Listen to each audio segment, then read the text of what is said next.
오늘 또 주신 말씀을 통하여 주의 은혜가 넘치시길 축원합니다. 우리는 지난 시간에 그레데 섬의 여러 도시에 이제 예수님을 믿는 그 무리들이 있다는 말씀을 듣게 되었죠. 이제 그 길이가 한 250km 되니까 굉장히 큰 섬이에요. 작은 섬이 아닙니다. 그리고 몇 번 말씀드린 것처럼 3개 대륙이 모이는 대륙의 문화권의 요충지다. 그리고 더 나아가서는 이 그레데 섬을 중심으로 한 독창적인 문화가 발달돼서 이 그레테 문화가 형성되기도 한다라는 말씀을 드렸고요. 그래서 유럽과 그리스를 중심으로 한 이 그리스 문화, 즉 아시아권 문화, 그리고 이제 아프리카의 문화가 함께 교차되는 지점이다. 그래서 이제 문화적인 다양성에 대해서 말씀을 드렸고요.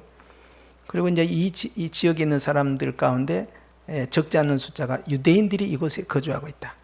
그래서 이제 유대인들은 이곳에 있다가 성지순례를 하면서 오순절에 마가의 다락방 성령의 강림 사건의 현장에 도달하게 되고, 그래서 그들이 거기에서 120문도의 성령 강림, 즉 이 방언 사역에 직접 목격자가 되어서 회심을 하게 되는 그레데인들, 그레데 출신 유대인들이 거기에 포함되어 있어서 3,000명의 무리 가운데 들어갔다. 그런 말씀 다 드렸잖아요.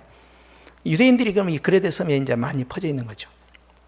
그리고 이제 그 유대인들 가운데서 적지 않은 숫자가 이제 디아스포라들이 예수님을 영접하게 된 거예요. 그래서 이제 교회가 형성되어 있어요. 그러면 유대인들은 전통적으로 모이는 곳마다 회당을 만듭니다. 그럼 이제 유대인들이 두 파로 나눠졌을 거 아니에요. 이제 그리스도를 믿는 유대인과 그리스도를 믿지 않는 유대인으로 이제 나눠지게 되겠죠. 그러면 한 회당에서 같이 쓰기는 어려워요. 그러면 유대인들은 그렇게 시설이 잘 되어 있는 그런 교육의 중심이요, 또 말씀의 중심이 되는 이 회당 중심의 문화가 아니라 그 유대인들, 개종한 유대인들 중심의 그 가정사역, 가정교회가 형성됐을 것이다 하는 건 충분히 추론할 수가 있죠. 그것이 일반적인 초대교회 모습으로 시작되는 겁니다. 그런데 이제 이 그레데 섬 안에 여러 섬 안에 이제 그 도시 안에 흩어져서 살고 있었기 때문에 이제 그 곳곳마다 이제 유대인들이 있고 또 예수님 믿는 사람이 있고 그 유대인들이 전도한 헬라파 사람도 있고 그러지 않겠어요?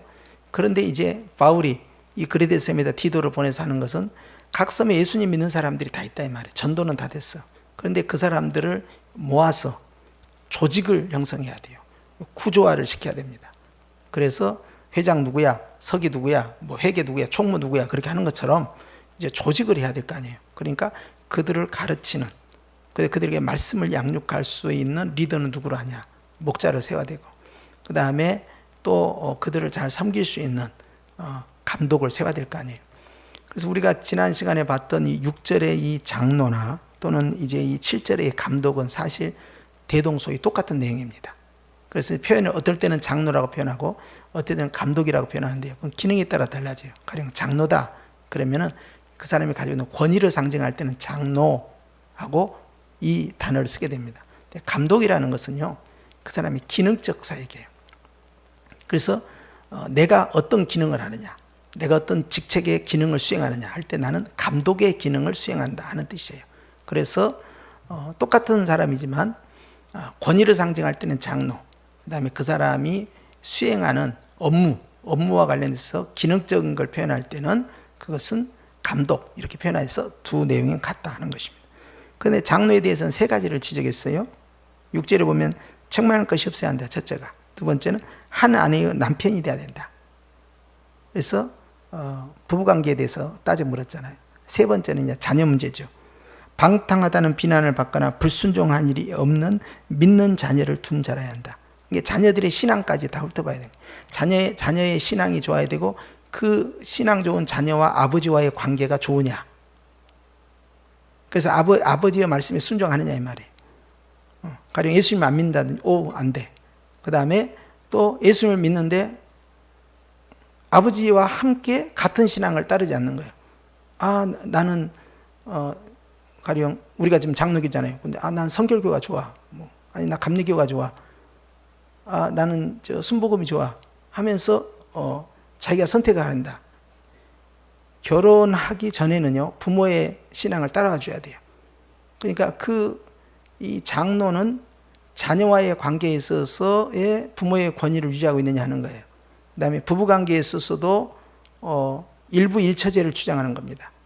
그래서 교회에서 일부 일처제를 유지하고 있는 사람만이 이 지도자의 자격이 되는 거예요. 굉장히 엄격하게 하는 거죠. 그리고 책망할 것이 없어야 한다. 즉 그 사람에게 어떤 흠결이 있어서는 안 된다는 거예요. 어떤 면에서 전반적으로 흠결이 없어야 된다는 거예요. 전반적으로. 왜? 지도자가 흠결이 있어버리면 그걸 계속 공격하게 되면 권위가 떨어져 버립니다. 권위가 떨어지면 메신저의 권위가 떨어지면 그 메신저가 전하는 말, 메시지가요 안 받아들여져요. 그렇기 때문에 세 가지를 제시했는데, 근데 감독은 훨씬 많습니다. 거의 한 13가지 이상 이렇게 굉장히 이제 많이 불어나게 돼요. 그래서 이제 감독은 아까 말씀드린 것처럼 장로라는 영적 권위를 나타내는 그러한 의미로 사용됐다면, 감독은 이제 그 사람의 역할, 기능과 관련돼서 비롯된 직책에 대해서 말씀하는데, 주님은 많이 받은 자는 많이 달라고 해요.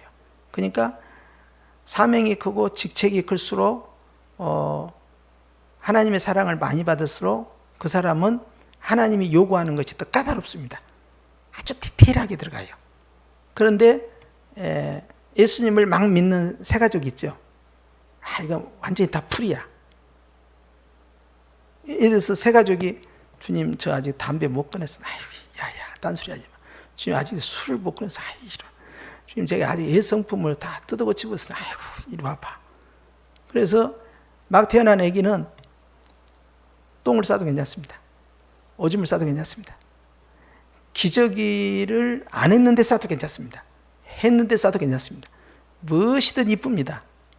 어떻게? 잘만 먹고 잠만 자면 되는 거예요. 마찬가지예요. 새 가족에게는요, 초신자 신앙에게는 한없이 후해져요. 그러나 이제 직책이 높아지고 사명이 커질수록 주님은 아주 굉장히 엄격하게 아주 강화시킵니다. 그러니까 그 기준이 달라질 수밖에 없는 거예요. 그것이 이제 바로 감독입니다. 감독은 아주 깨알같이 디테일하게 들어가는데, 첫째, 감독은 뭐냐? 감독은 하나님의 청직이다. 여기서 출발해요. 이게 주제입니다. 하나님의 청직이라는 것이 뭔 뜻일까? 청직이. 그럼 보통 청직이 할 땐 집사라고 그래요. 그 집의 집사, 그 집의 총무, 그 집을 총체적으로 총괄하는 그러한 사람을 말할 때 청직이라고 하는 거예요. 그래서 우리 조선시대 때도 청직이가 있었어요. 청직이 부를 때 집사라고 부릅니다. 그 집의 업무를 총괄하는 사람이에요. 교회에도 이제 집사라고 하죠. 교회는 이제 7집사가 시작됐잖아요. 7집사에게 사도들이 다 맡기게 되죠. 총괄해서 맡겨요. 그리고 뭔만 가지고 갑니까? 하나님의 말씀을 전하는 것과 기도하는 것, 거기에만 집중하겠다 그래요. 그렇게 해서 말씀을 전파하고, 그래서 이 주님의 사도로서의 말씀 사역, 그리고 기도 사역, 여기에 전념하겠다 하고 이제 일을 전부 나눠주게 되는 거죠. 그러면 나머지는 이제 그 일은 구제뿐만 아니라 재정과 관련된 거, 교회 내 살림살이, 이걸 다 7집사가 해야 돼요. 12명 사도가 한 것보다 7명의 집사가 일을 훨씬 잘하는 거예요. 그렇죠. 저희 같은 아마추어 100명이 있으면 뭐합니까? 목수, 아주 실력 있는 목수 대여섯 명만 있어도 훨씬 일을 더 빨리빨리 합니다. 아무것도 모르는, 못줄도 못하고 그냥 아무것도 모르는 사람 100명 갖다 놔서 뭔 소용이 있어요? 1000명이면 뭔 소용이 있겠습니까? 소용이 없죠. 그러니까 하나님께서 이제 전문 영역을 나눠주게 되죠. 그런데 그들이 성령에 충만하고 지혜 있는 사람과 믿음 있는 사람들 있잖아요. 근데 이 사람들 7명이 12명보다 일을 훨씬 잘하고요. 그들이 그 당시에 예루살렘 어머니 교회의 구성 인원이 적어도 수만 명 이상은 됐을 것이다. 왜냐하면 1차 3,000명, 2차 5,000명, 나중에는 수를 헤아릴 수 없는 숫자, 허다한 무리가 다 들어왔단 말이에요. 그리고 교회는 계속 흥왕하고 부흥했단 말이에요. 그 숫자가 말이죠, 수만 명을 일시에 넘어간 일도 아니에요. 그다음에 디아스포라로 온 사람들이 수많은 사람들이 와요. 수십 명이 디아스포라가 순례를 하게 되는데 그 사람들이 제1 타켓이야. 그 사람들이 예수님을 많이 믿어. 그러면 그 사람들은 전부 선교사들이야. 디아스포라는 순식간에 선교사 파송시키게 된 거야. 기가 막히게. 한 명의 선교사를 파송하는 얼마나 힘들어요. 그리고 지역에 있는 사람 보고 야, 너 선교하러 가라 그러면 저는요 부모가 있고요, 저는 처자식이 있고요, 저는 직장이 있거든요. 말이 많아. 근데 디아스포라는 어떻습니까? 야, 너 가서 복음을 전파하라. 네가 살던 곳에 가서. 그러면 가는 동안에 전도하고 그리고 그곳에 가서 어떻게 합니까? 자기가 노마에 산다. 그러면 노마에 가가지고 교회를 세워버린 거예요. 그러면 그 사람은 선교사예요. 그런데 여기에 현지에 있는 사람을 그곳까지 보내려면 이제 이 사람 많은 결단을 내리고 가야 될 거 아니에요. 그런데 이 여행자인 디아스포라를 자기가 살던 곳으로 다시 보내는 거니까 하나도 수고로울 것이 없는 거예요. 가가지고 복음을 펑펑 터뜨린 거죠. 그레데 섬도 마찬가지죠. 그렇게 해서 이제 유대인들이 예수님을, 디아스포라 유대인들이 예수님 믿고 그 다음에 그들에 의해서 전도된 이 그레데 섬에 살고 있는 주민들, 헬라파 사람들이 예수님을 믿게 된 거예요. 그런데 조직이 안 돼 있어요. 그게 문제입니다. 그러니까 그냥 예수님만 믿는 무리들이 있어요. 누가 리더도 없고 교회라는 조직화가 돼 있지 않는 거예요.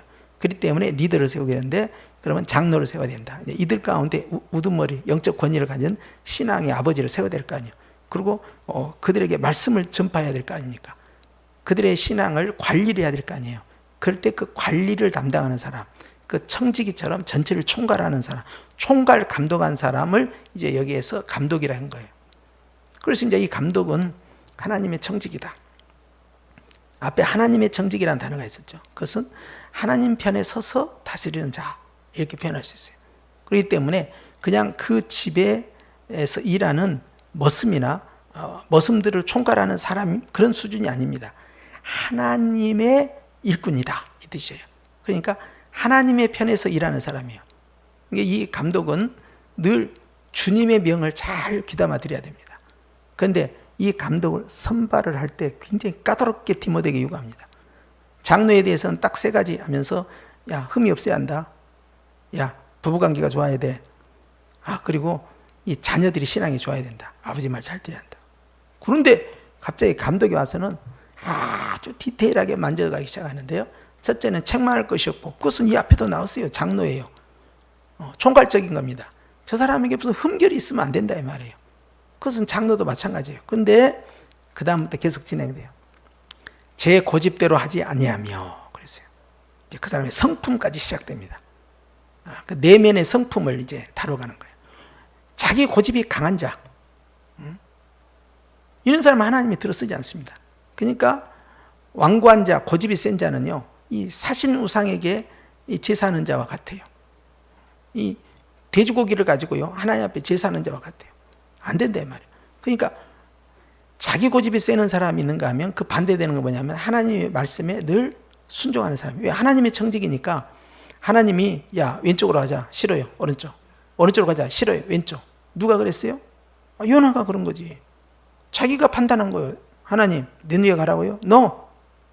나 다시스 갑니다. 자기 마음대로 결정하는 거예요. 이런 사람은 하나님의 청지기는 될 수 없어요. 사람의 청지기는 하더라. 하나님의 청지기는 쓸 수 없다. 이런 사람들. 고집이 센 사람 안 된다. 그래서 성령님의 가르침에 민감하게 반응할 수 있어야 돼요. 성령님이 아니다. 아시아로 가면 안 돼. 마케도냐로 가야 돼. 알겠습니다, 주님. 당장 선교 방향과 전략과 정책을 수정하겠나이다. 그렇게 하고 들어서 묻지도 않고 따지지도 않고 바로 마케도냐로 들어서 우리가 저 유럽을 향하여 진군 앞으로 이렇게 해줘야 되는데 지금 제가 아시아 쪽에도 얼마나 많이 투자한지 아십니까? 거기다 선교비를 얼마나 버는지 아세요? 선교센터도 하고 거기에 말입니다. 제가 2020 제가 어마어마한 선교 대축제 부흥회를 위해서요. 장비를 얼마나 버는지 아세요?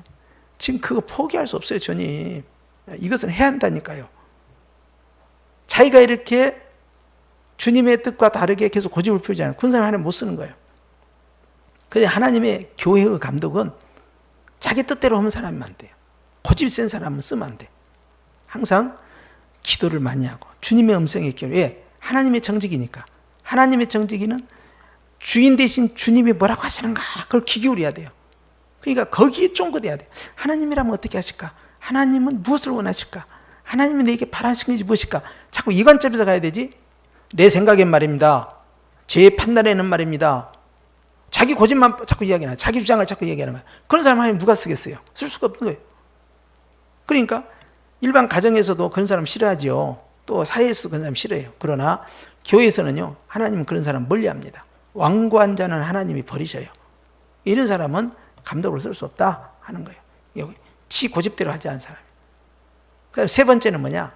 급히 분내지 아니한 사람이다. 이 굉장히 다혈질이거나 그리고 감정 변화가 굉장히 극심하다 일어나다. 뭐 거의 조울증이다. 그럼 우리가 이제 정신과 약을 먹잖아요. 그래서 이제 감정을 이제 조종을 하는데요. 잘 안 돼요, 그게. 그런데 평소에 자신의 의견을 관철시키기 위해서 성을 내고 그렇게 해서 분노를 폭발시켜서 자신의 의견을 관철을 시킨다든지 또 상대방에 대한 자기의 감정을 드러내는 일에 있어서 성급하게 이것을 사용한다든지 그런 사람은 감독될 수 없다는 거예요. 그럼 양들이 어떻게 되겠습니까? 아이고 저 고집불통 감독님하고는 난 더 이상 말이 안 통해. 공감이 안 되면요 떠나게 되죠. 그런데 그나마 성질도 부려. 성질도 아직 못돼 먹었어. 조금만 말해도 막 성질 내고. 제가 어떤 목사님을 만났는데 이제 성도가 와서 이제 목사님이 A 쪽으로 가라고 했어요. 그러면 이 성도 그분이 와서 목사님 A 쪽으로 가라는 것이죠. 그렇게 일하는 것이죠. 그러면 끝나는데 목사님 A 쪽으로 꼭 가야 됩니까? B 쪽으로 하지 않습니까? 이걸 하는데 타이밍이 중요해요. 하필이면 손님이 와 있는 거야. 나라는 내가 손님이 있는 데서 성도가 반대 의견을 제시해버리면 되겠어요? 안 되겠어요? 안 되지. 그것은 뭐냐면 애들이 손님 왔을 때 용돈 달라는 거와 똑같은 거예요. 그것은 지금 손님이 와 있는 상태에서 담임 목사님의 의견과 다른 것을 그 자리에서 이야기해버리면 이것은 이 목사님은 굉장히 당황이 된 거예요. 내가 이걸 거부하면 이제 좋은 말이 나가지 않을 것 같고 또 이것을 받아들이지 않으면 자기 뜻이 다른 것 같고 자기가 이제 판단을 잘해야 될 거 아니에요. 찾아온 손님에게도 불쾌하지 않고 그 질문한 그 사람이 그걸 역이용을 했지만 손님이 있다는 걸 이용했지만 그러나 거기에 속아 넘어지 않고 부드럽게 권면을 해서 그렇게 끝내야 될 거 아니에요. 그런데 이 목사님이 딱 화를 내불더라고. 그래서 당했다. 목사님은 순식간에 마귀에게 당해버린 거야. 사단은 그것을 기다렸던 거야. 근데 화가 나더라도 손님이 있는데 물어보니까 더 화가 난 거야. 그런데도 불구하고 속지 말고 권사님이 그렇게 말을 했지만 그러나 내가 그 광고한 것은 이러이러했어요. 그러니까 이렇게 하세요. 이렇게 끝내야 되는데 알면서 질문을 한 거야. 의도적으로. 사실상 들여받은 겁니다. 그것도 손님이 있는 자리에서. 목사님이 그게 딱 걸려들은 거야. 큰일 나겠구나. 그러고 나서 그게 굉장히 어려워졌어요. 굉장히 어려워졌어요. 내가 그걸 보면서 순식간에 마귀한테 당하는구나. 내가 차라리 그 자리에 없었으면 그 권사님이 그렇게 찾아와서 그렇게 생뚱맞은 질문도 하지 않았을 것이고 이 목사님이 그렇게까지 마음 상하게 얘기 안 했을 거다. 그런 생각이 들었어요. 그런데 감정을 통제하지 못하고 급하게 분을 내는 것이 일상적으로 감독에게 나타난다면요, 시끄러운 집에서는 성도에 다 나가버립니다. 제가 맨날 주일마다 여러분 야단치고 말이죠. 내가 야단치고 한번 트집 한번 잡아봐요. 우리 선하신 조성평 집사님, 예? 지난주 수요일 날 못 나오셨어. 왜? 아프셔서. 근데 내가 그냥 모른 척하고, 아프단 걸 알면서도 모른 척하고, 아니 무슨 죽을 병이 나가지고 못 나오십니까? 교회 어른이 돼가지고 그거 하나 못 이기셔요. 막 그렇게 했다고 해봐요. 자, 그다음 우리 서문사님을 이제 잡는 거야. 서문사님, 오늘 머리 모양 헤어스타일이 너무 마음에 안 들어. 왜 그렇게 하고 다닙니까? 점잖게 하고 다니시지 말이요. 교회 어머니가 그래도 되겠어요. 말끝마다 시비를 걸기 시작해봐요. 화를 내고. 여러분 어떻게 생각하겠어요? 교회는 깨져버린 거예요. 이 그레데 섬에 있어서요, 감독을 왜 이걸 집어넣냐면, 이 그레데 섬은 섬문화잖아요. 섬문화는 거칩니다. 거친 문화에서는요, 강력한 리더십보다는요, 부드러운 리더십이 필요한 거야. 그래 내가 말씀드리잖아요. 남편이 도끼야, 아내가 바늘이야. 그럼 도끼하고 바늘하고 싸우면 누가 이기냐고. 항상 바늘이 이긴다니까. 도끼는 때려본다, 때려본다, 때려본다 그런데 바늘을 갖고 옆구리 한 번씩 쿡쿡 찔러대는 거예요. 철부지를 제외하고는요 다 바늘이 이깁니다. 아내의 부드러운 카리스마가요, 이 남편의 이 강렬한 카리스마를 능히 잡아낼 수가 있어요. 그러니까 이제 내가 내 아내를 못 이긴다 할 때는 이제 그때 철이 든 거야. 그 다음부터 이제. 근데 결혼하고 뭐 이제 3, 40대는 아주 양양이야. 그냥 내가 다 이긴다고 그냥 내 말대로 해, 내 시간대로 해. 그러다가 이제 나이 좀 들면은 그것이 아니구나 깨달아요. 그러면 이제 철이 든 거예요. 근데 감독은 그래서 문화가 굉장히 거친 문화예요. 그 사람들의 성향이 아열대잖아요. 따뜻한 지역이잖아요. 그 다음에 섬문화잖아요. 그렇기 때문에 굉장히 이 감정이 다른 지역에 있는 사람들보다 거침없이 막 표현을 해버립니다. 그리고 나중에 이제 이 그레셈이 어디까지 가게 되냐면 문화에 있어서 르네상스에 있을 때도요, 누드 문화 있죠, 누드 문화. 중세 때 누드 문화는 정말 회개망측해 우리가 그러잖아요. 우리나라도 미니스커트 뭐 들어온 것이 얼마 안 되잖아요. 60년 넘어서 70년대 이렇게 들어왔잖아요. 그런데 이제 그 누드 문화가 어디서 시작됐냐? 이 그레테 섬에서 시작된 거예요. 이게 그레테 문명이야. 그래서 르네상스에 이 누드 문화가 들어왔죠. 굉장히 여기는 자유분방한 곳이에요. 자유분방하다는 것은요, 속에 있는 것을 감정을 하고 싶은 말 다 하는 데야. 이 동네는 뭐 꼭 참고 참을 인자 3번을 쓰고 허벅지에 바늘을 몇 번 주셔가면서 내가 참으리라 뭐 그런 거 없어요. 여기는 바로 표현해버린 거예요. 그냥. 자, 이곳에서 감독이 이런 방식의 문화를 그대로 썼다고 해봐요. 교회가 이게 정상적 교회가 되겠습니까? 안 되잖아요. 그러니까 감독을 고를 때는 그런 감독을 골라서 훈련을 시키라는 게 아닙니다. 여러분, 감독을 골라서 디도야 네가 훈련시키라 그 뜻이 아니에요. 그런 자격 기준에 충족된 자를 뽑아내라는 것이지, 그냥 어떤 사람을 세워놓고 그 다음부터 이 사람을 이제 책망할 것이 없는 자로, 또 고집이 세지 않는 자로, 또 이 사람이 이제 급히 성을 내지 않는 자로, 이렇게 마음을 다스리는 자로, 부드러운 카리스마가 있는 자로 그렇게 이 사람을 만들어가는 것이 아니에요. 이것은 그런 사람을 너희들 가운데서 뽑아내라. 그 성도들은 다 알지요. 자기 도시 안에, 그레데 섬에 수많은 도시가 있을 거 아니에요. 그 도시 안에, 우리 도시 안에서 이 요건에 충족된 자가 누구인가? 책망할 것도 없고 고집도 세지 아니하면서도 또 급히 성질도 내지 아니하는, 또 이런 사람이 또 술을 즐겨 마시지 아니하고 굿하지 않고 더러운 이들을 탐하지 않는 그런 사람, 자기들끼리는 다 알아요. 아무개가 딱이다고. 그러면 그분을 디도가 가서 안수하고 그 지역 교회의 감독으로 딱 세우는 거예요. 그 요건을 맞춰서 간 것이 아니라 그 사람을, 그러한 자격이 된 사람을 뽑아서 다스리게 하고, 너는 이 기준에 항상 충족된다라서 뽑았기 때문에 그 상태를 유지해 가야 된다. 그것을 말씀을 통해 남겨놓은 것이죠. 그래서 급히 분내지 아니하고 그 다음에 술을 즐기지 아니한다. 것은 왜 술을 못 먹게 하느냐? 일반적인 문화가 술 문화입니다. 안 믿는 사람들 가운데서 술 안 마시는 사람은 간암이 있다든가 또는 이 술 알러지가 있는 사람을 제외하고는 다 술 마십니다. 남녀노소 할 것 없이 다 마셔요. 그런데 이 술은 사도 바울이요, 이건 성령의 사역과 상극이야. 이게 술 취한 자는 성령의 충만함과는 전혀 반대 방향이에요. 그러니까 일단 감독의 자격이 없죠.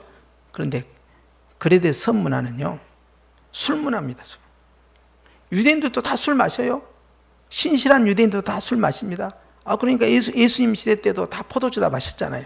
근데 예수님께서 내가 다시 올 때까지 술을 마시지 않겠다라고 금주령을 선언을 하신 거예요. 그러니까 그 뒤에 따르는 제자들도 야, 우리도 그럼 술 마시지 말자 이렇게 된 거예요, 이게. 그런데 술을 결국 알코올을 즐기지 않는 자, 마시지 못하게 하는 것은 결국 자기 절제와 관련되어 있습니다.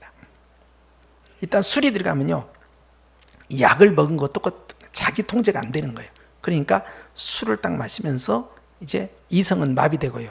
그 다음에 해서는 안 될 말을 하게 되고 해서는 안 될 행동을 하게 되고요. 자세가 비틀거리고요. 또 판단력이 흐려지는 거예요. 근데 캐톨릭 신부들은 이걸 마셔요. 그 사람들은. 그리고 심지어는 금요일 날 모여가지고 그 속된 말로 술 파티를 합니다. 술 파티. 술 마시는 동호회가 모여요.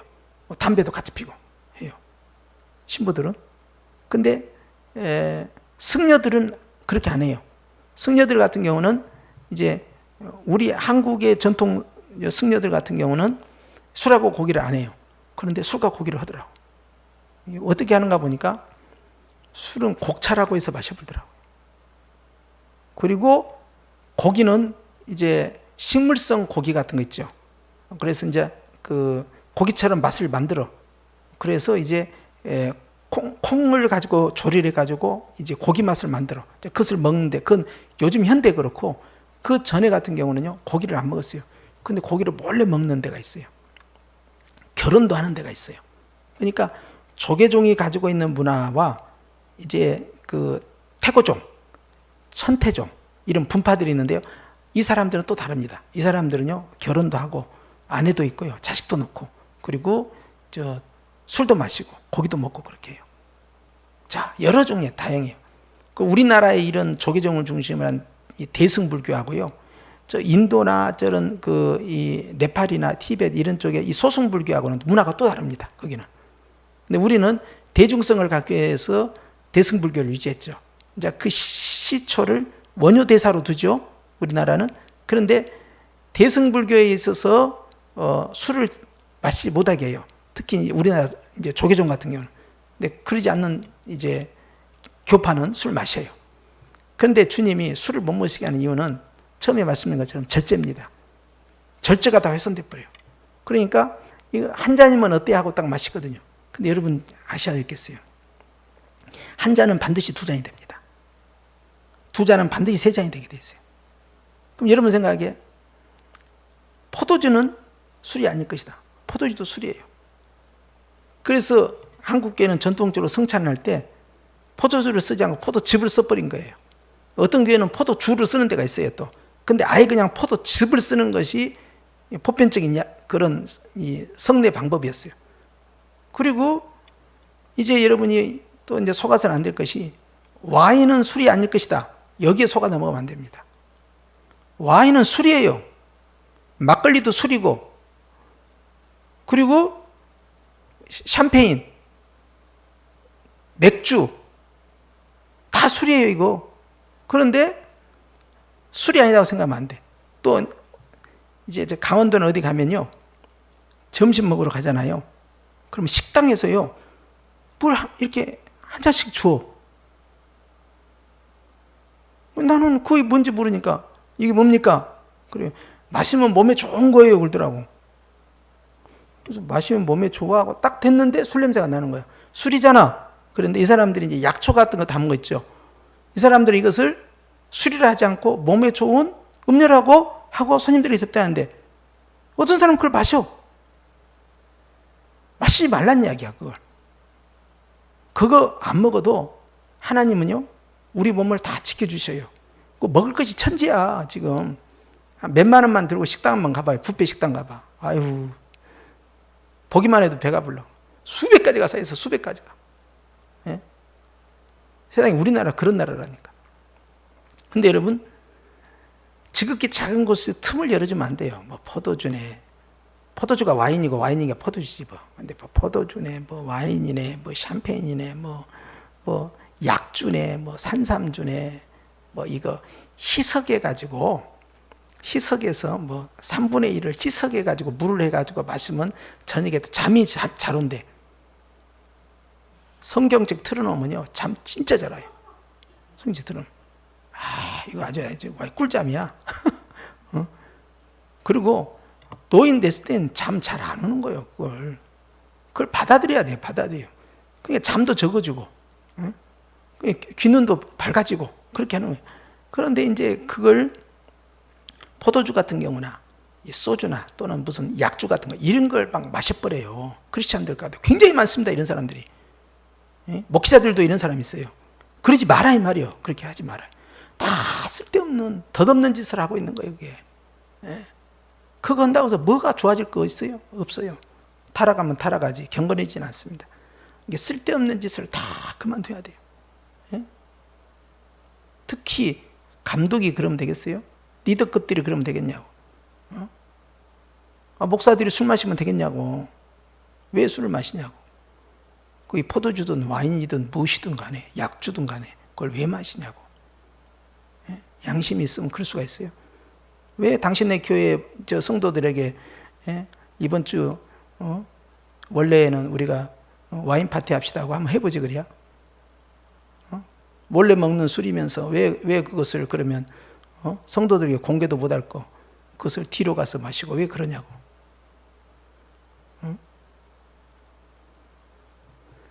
먹을 것이 이 세상의 천지요. 에덴 동산 안에 선악과 말고도요 먹을 것이 천지입니다. 먹을 것이 수천 수만만 가지가 있어요.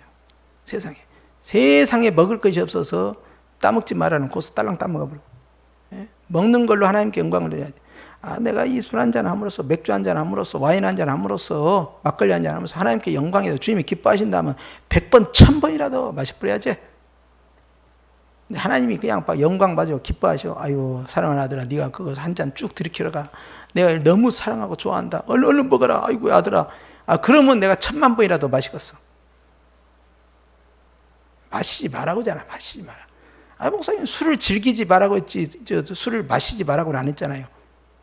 자문 말씀 봐. 술을 쳐다보지도 말라고 그랬어. 그러면 그럼 어떻게 할 거야? 눈을 뽑을 거예요 그러면? 그런 식으로 해서 자기 합리화를 자꾸 시키면 안 돼요. 그래서 금연이나 금주는요 이것은요 신앙이 약한 분들한테는 이걸 갖다 대고 말이죠 막 야단치고 그렇게 하지 않습니다. 그런데 감독의 레벨까지 올라온 사람 같으면 이건 완전히 이건 마이너스예요. 그 자리 내려놔야 돼 이건. 그 다음 술을 즐기는 거 못지않게 심각한 것이 뭐냐? 구타입니다. 이게 구타. 폭력을 행사하는 거예요. 폭력을 행사하는 감독이 있을까? 아이고. 그 환상을 깨야 돼요. 아주 이상하고 못되는 것들 많아요. 예. 그러니까 사람을 보고 세상을 보면 만족감이 없어요. 하나님을 봐야 돼요. 구타를 안 한다고요? 집에서도 구타가 일어날 수 있고요. 또 교육자들 간에 구타가 일어날 수 있고요. 또 당회에서도 구타가 일어나고요. 또 성도 간에도 구타가 일어나고요. 어디서든 이 구타가 일어나요. 목사들끼리도 멱살 잡고 치고받고 싸우고 또 이제 이런 사람들이 있어. 어떤 사람이 한 이야기를 직접 들었는데 담임 목사가 부목사를 얼마나 쥐어 패버렸는지 진짜로 막 코피를 질질 흘렸다는 거예요. 내가 누군지 알아요. 그런데 하나님이 전혀 기뻐하지 않습니다. 자기는 이렇게 생각해. 말 안 되니까 내가 훈련시킨다. 그런 식의 훈련시키라고 한 적이 없어요. 그런 식의 훈련시키라고 한 적이 없어요. 그런데 자기 감정을 못 참는 거야. 그리고 폭력을 그렇게 정당화시키는 거야. 그러면 그런 사람이 거기서만 끝난 거 아니에요. 다른 데서 얼마든지 그런 일을 저지릅니다. 그런데 교회 안에 목회자들 간에 교육자들 간에 또 목사와 이 장로 간에 또 목회자와 성도들 간에 얼마든지 이런 일은 벌어질 수 있다. 이것은 자기 감정을 통제 못한 결과다. 그래서 격분을 해서요 주먹질을 하게 되고요. 그 다음에 이 몸 구타뿐만 아니라 언어 구타가 있어요. 언어 폭행. 욕하는 사람이 있어요. 예. 그리고 이제 그런 것을 그렇게 하고 분노를 막 표출을 하고 어떤 사람은 또 마음을 치유받기 위해서 막 욕을 하라고 가르치는 그런 또 상담 기법이 있어요. 그 사람 실명을 대지 않겠지만 정말 그따위 방법을 쓰면 안 됩니다. 말도 안 되는 소리를 하고 있어요. 그렇게. 성경 우리에게 그렇게 가르친 바가 없어요. 그 어디서 배운 상담법이에요, 그게. 그래가지고 막 방망이 같은 거 틀고는 다 타이어 같은 거나 나무도 막 갖다 놓고, 자, 지금부터 이것이 네 남편이요.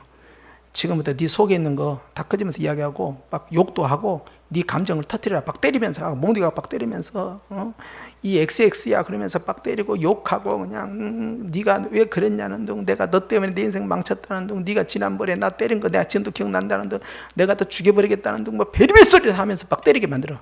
그러고 나서는 어째요? 속 시원하죠. 그것이 그리스도의 십자가 앞에서 회개야? 그런 방식이었냐고. 주님이 우리를 치료하는 방식이. 근데 그런 것을 아주 예사스럽게 써요. 그냥 깜짝 놀래, 그게. 그걸 말이라고 하고 있어, 그걸? 절대 아니야, 그건. 전혀 성경의 가르침과 다른 방식이에요. 무슨 그런 상담 방법이 있냔 말이야. 그래서 구타한다든지 또는 이렇게 욕설, 이렇게 쓰는 거, 이거 정말 이건 아닙니다. 이건 전혀 리더가 될 수 없어, 그런 사람들은. 욕 잘하는데 지도자가 된 사람 보셨어요? 없습니다. 될 수가 없어요. 교회의 거룩한 공동체에서요, 정말 이런 사단의 문화, 이 본능의 문화, 이게 다 제거가 돼요. 너무 거칠어지고, 이 악해져 간단 말이에요. 근데 그런 사람을 리더로 세울 수 있겠느냐? 그렇지 않는 사람을 뽑아야 된다는 거예요. 뽑아갖고 그렇게 훈련시키라는 게 아닙니다. 그렇지 않는 사람을 뽑으라는 거야. 뽑을 때 잘 뽑아야 돼. 그 다음 뭡니까? 더러운 이득을 탐하지 않냐. 처음에는 다 좋아. 처음에 맞선 보러 갈 때는 얼마나 이쁘게 갑니까? 이쁘게 하고 그냥 모양도 내고 그냥 옷도 제일 좋은 거 입고 오고 말도 조심 언어도 굉장히 예쁘게 언었어요. 그리고 앉을 때도 얌전히 앉고 그것은 다 허상이야, 허상. 거기에 속으면 안 되는 거야, 서로 간에. 그런데 그것이 전부인 줄 알아. 그래서 나중에 결혼할 때는 아니 이 여자가 그 여자가 아니고 그 여자가 이 여자가 아니네. 아이고 그때 봤던 그 여자는 어디 가고 이상한 여자가 왔다고. 잠자고 일어나니까 이 여자가 누구냔 말이야. 저렇게 거칠고 대들고 성질 부리고. 남자도 마찬가지예요. 처음에 여자를 대할 때는 잘해주죠. 그러나 이제 어느 정도 익숙해지면요, 그런 말이 있어요. 그 사람들은 어떤 말씀이면 잡은 물고기는 절대 밥을 주지 않는다. 결혼한 다음에는 잘해줄 필요 없다는 거예요. 그런데 이건 완전히 반성경적이에요. 결혼한 아내에게는요, 어떤 관계를 예수님이 요구하시냐면요, 예수님이 교회를 사랑하듯이 사랑하라는 거예요. 예수님이 십자가에서 몸을 버리면서 생명을 던지면서 사랑하셨고 또 그 사랑이 영원한 것처럼 결혼할 때만 내가 신랑은 아내를 위해서 머리가 흰머리가 되도록 검머리 흰머리 되도록 아내만을 사랑하고 아내를 지켜주고 끝까지 그렇게 가겠습니까? 그러면 네! 그래요. 입에다 반짝거려 확 갖다 붙여버려야 돼, 그냥. 그 약속도 안 지킬 거 뭐 큰 소리로 대답하겠어. 그만 신부는 좋아가지고 이제 내 신랑 나는 이제 꿈에 그리던 왕자 같은 신랑 이제 만났다. 이제 아버지 같은 남편이 오빠 같은 남편이 나를 지켜줄까? 지켜주면 뭘 지켜줘? 결혼만 해봐. 그 다음부터 너는 끝나. 거기에는 다 환상을 깨야 돼. 주님의 사랑은 뭐예요? 당신의 목숨을 던지되 언제까지? 끝까지 가는 신앙이야. 그러니까 그것이 신랑과 신부의 관계라. 그런 걸 생각해.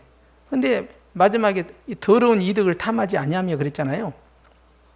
이 더러운 이득을 탐하지 말라는 것은요, 이 물질에 뇌물을 받기 시작하고요, 물질과 관련해서 부정한 짓을 하기 시작하잖아요. 그러면 그 사람은 감독을 세우면 안 돼요.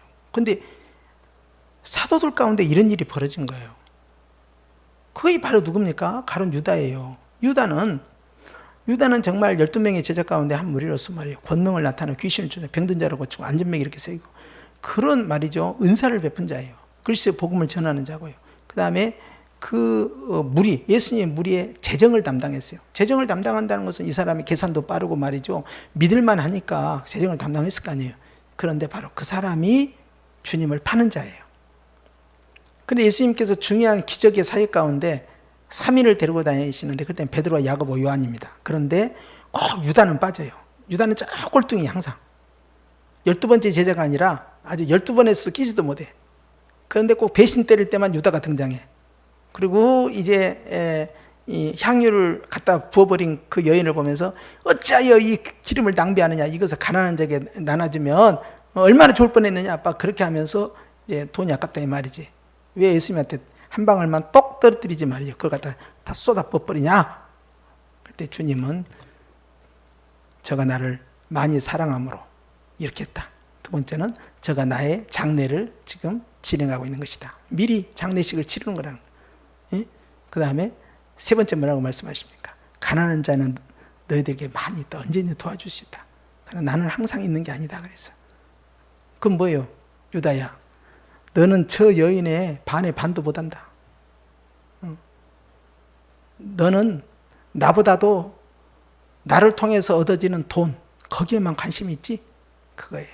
그런데 감독이 부당한 이익을 탐하지 않냐면, 내가 이 말까지 하려합니다. 잘 들으세요. 서건사님도 잘 들으셔야 합니다. 앞으로 이제 우리가 이런 걸 조심해야 돼요. 고 집사님, 안수 집사님이니까 잘 들으셔요. 교회를 건축하잖아요. 나중에 교회를 건축하면 사단의 시험을 조심하셔야 합니다. 나는 최근에 너무 안 좋은 이야기를 들었어요. 그런데 이것이 한국 교회 안에 아주 심심치 않게 드러나는 일이래. 내가 100억짜리 예배당을 건축을 하잖아요. 그러면 건축업자가 10억짜리에 해당되는 뇌물을 담임 목사에게 쓴다는 거야. 그 다음 두 번째, 건축위원장을 조심해야 돼요. 건축위원장에 가가지고 10억짜리는 못 써도 5억짜리 뇌물을 갖다 쓴대. 목사님, 그건 어쩌다 한 번이 아니어서 이 말을 내가 해놓은 거예요, 지금. 왜? 다 녹음돼 부르라고. 그러니까 건축이 시작된다 그러면 담임 목사님 감시를 잘해야 되고 건축위원장을 감시를 잘해야 돼. 에이, 어떻게 그래? 우리 교회는 그런 게 아닙니다. 그래요? 그래놓고 뒤통수 한번 맞는 거예요. 나는 이번에 어떤 분이 그러더라고요. 야, 어느 교회 이번에 새로 건축한다. 근데 조감들을 보니까 그냥 멋있네. 야, 저게 부흥했나 봐.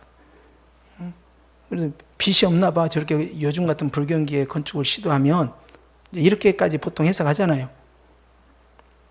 옆에 있는 딴 사람이 이렇게 말하는 거예요. 야, 저 아무개 목사 저 건축을 통해서 얼마나 빼돌려가지고 그걸 비자금으로 관리하려고 저러나? 이 말을 툭 던지더라고. 그래서 이게 뭔 소린가? 뭔 소리가 아니야, 그게. 그게 심심치 않게 벌어진다는 거예요. 와, 여러분 들으니까 막 시험이 옵니까? 당연히 시험이 와야지. 가룟 유다도 예수님 팔아먹었다니까 지금. 아니, 그러면 하물며 일개 목사가 주님 배신하는 건 일도 아니야. 아니, 본사님 주여가 아니라니까 지금 이게. 아니, 사도도 배신했다니까. 아니, 왜 목사가 왜 배신을 안 한다고 생각하시는 거예요? 예? 왜 건축 현장에 절대 그럴 리 없다고 생각하는 거예요? 보니까 우리 조 집사님하고 고 집사님 빼놓고는 믿어서는 안 돼. 자, 그만큼 뭐예요? 한국교회가 타락했다. 갈 때까지 가고 있다. 정말 엉망이구나. 목회자인 나도 30년 가까이 목회한 저도 이제서야 그 말을 듣고 뭐? 이렇게 했는데 여러분들 얼마나 충격이 크겠어요. 그러나 인간은 다 똑같이 더럽고 냄새나. 누가 누구를 믿는다는 이야기야. 아무도 믿을 수가 없어요. 그러니 선줄로 생각한 자는 넘어질까 주의하라. 항상 조심하셔야 돼. 그런데 더러운 이득을 탐하지 아니하며 반드시 교회 안에 사단이 저걸로 들어오는데요. 이건 여러분 꼭 아셔야 돼요. 사단이 예수님을 시험할 때 세 번째 시험이 뭐였습니까? 천하만국을 보여주면서 뭐라고 그랬어요? 나에게 절을 하면 내가 저것을 너에게 주리라. 결국 물질로 시험한 거예요. 그렇죠? 계시록에 가서요, 계시록 13장에 나타나는 666 짐승의 표는요, 생명을 보존하는 것도 있지만 아주 또 하나의 중요한 아주 매력적인 조건이 있었다니까요. 그것은 물건을 매매할 수 있는 권한을 주는 거예요. 즉 경제력을 그 사람에게 부여하겠다는 거야. 돈에 다 쓰러져 갑니다. 계시록 17장에 보면요, 바다 위에 앉아있는 큰 음녀가 있어요. 주님의 신부와 반대되는 큰 음녀예요. 음녀들의 어미예요. 바다에 앉아서 장사하는 자고 사람의 영혼까지 다 팔아서 넘기는 자예요. 자, 그가 손에 금잔을 들고 있어요. 이 여인은 바로 옛 바벨론 성이라고 그랬죠. 근데 이 여인은요, 사람의 피에 취해 있고요, 재물에 취해 있고요, 세상에 취해 있는 여자예요. 그런데 가증한 것들이 가득 들어있는데 그 가증한 것의 핵심이 뭐겠어요? 바로 탐욕입니다. 종말에 예수님 오기 전에 교회에 가장 결정적인 타격을 하나 줄 수 있는 최강의 공격 무기 가운데 하나가 바로 돈이에요. 경제예요. 탐욕이에요. 이걸로 다 교회를 박살을 내는 거예요. 먹고 사는 문제로 깨뜨려버린 겁니다. 그렇기 때문에요, 여러분, 어차피 선악을 알게 한 나무의 열매를 먹는 걸로 시험 들기 때문에요, 결국 먹는 걸로 멸망에 들어가는 거예요. 먹고 사는 문제 때문에. 그래서 예수님께서 친히 생명나무가 되셔서 선악과를 먹고 타락한 자는 생명나무를 먹고 새로운 삶을 시작하는 걸로 치유하신 거죠.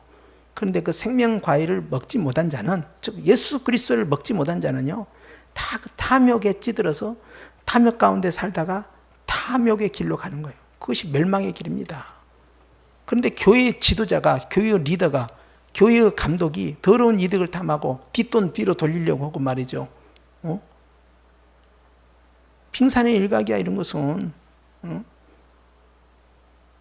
내가 저 학교에 있을 때, 중신대학교 감사를 했을 때 어떤 분이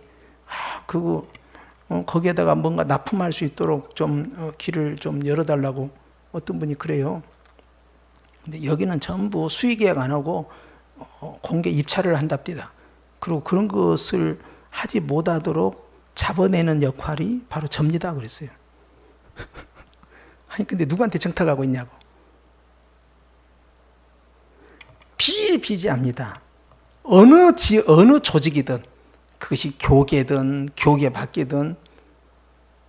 그런데 오늘 바울이 디도에게 이 그리스도의 섬은 그것이 만연해 있단 말이에요. 뇌물 쓰는 게, 부당한 이익을 얻는 게. 그런데 그런 것을 하지 않고 있는 그런 사람을 뽑아낼 수 있겠느냐 하는 거예요.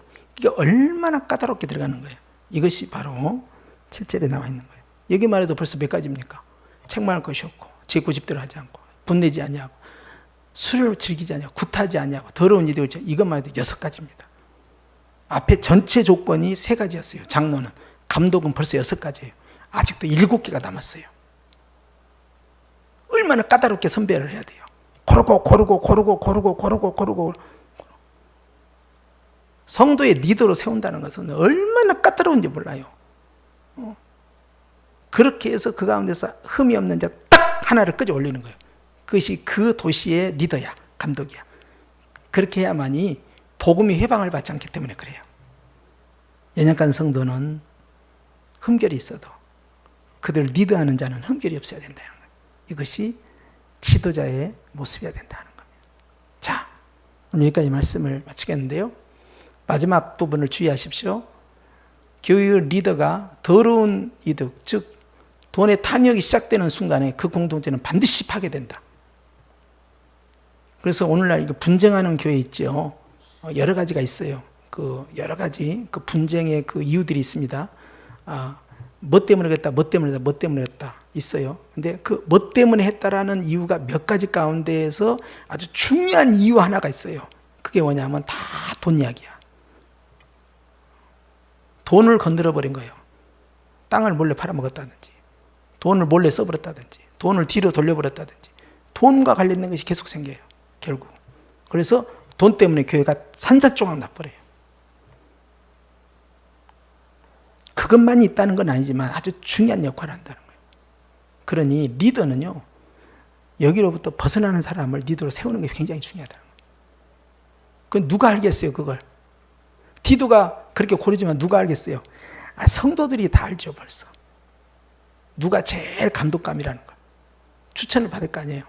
그러면 디도도 기도할 거 아닙니까? 계속 달아보고 합격! 그러면 그 사람 안수해 줄 거 아니에요. 그 도시의 감독으로. 디도가 2, 3명을. 그러니 사람을 세우는 것이 얼마나 중요한지 몰라요. 그런데 바울이 너를 내가 그레데 섬에 남겨놓은 이유가 이것 때문에 이걸 강조하는 거예요. 그만큼 사람을 세우는 게 어렵습니다. 내가 봤을 때는 딱 합격이야. 근데 주님은 빵점 이런 경우가 있어요. 누구예요? 다윗의 형들이요. 너는 사람의 외모를 보느냐? 나는 그 사람의 마음의 중심을 본다. 사무엘아, 첫째도 아니다, 둘째도 아니다. 계속 제끼는 거예요. 사람 뽑는 게 그렇게 어렵습니다. 얼마나 기도해야 되겠어요? 그러니까 장로 투표, 권사 투표, 집사 투표 이거 해가지고 시험 든 교회도 많아요.